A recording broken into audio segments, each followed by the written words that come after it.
कि कहो खुदा कैसे मिले, कहो खुदा कैसे कैसे मिले। मिले। ये प्रश्न बीरबल के आगे रख दिया। बीरबल परेशान।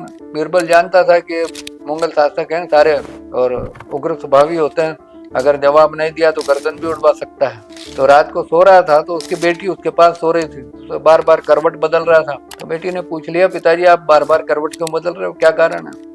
तो बोले, बेटी ऐसा है कि बादशाह ने मुझसे पूछा कि कहो खुदा कैसे मिले, इसका समस्या का समाधान करो। कैसे वो खुदा कैसे मिले मुझे क्या पता, तो के पास इतनी सी बात है। तो क्या, तो अपने तो गुरु मौजूद हैं, गुरु जी के पास चलो, गोसाई जी के पास। दोनों बाप बेटी गोसाई जी के पास गए सुबह। वहां बीरबल और जाकर के बीरबल की गोसाई जी, बेटी। हाँ, विठलनाथ जी से पूछा कि इस तरह से ये पसोपेश में है। तो गोसाई जी ने कहा ऐसा करो, जाकर के अकबर से कहो कि तुमको इसका उत्तर हमारे गुरु जी देंगे, तो आप उनको हमारे पास भेज दो। वो दरबार लगा दूसरे दिन, तो बीरबल ने कहा, जापना आपके प्रश्न का उत्तर तो मिल गया, लेकिन उत्तर आपका हमारे गुरु जी देंगे, आपको उनके पास चलना पड़ेगा। अकबर ने कहा चलो।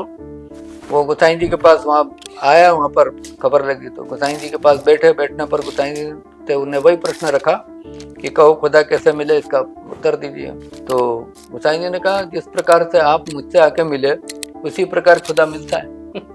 बोले कैसे?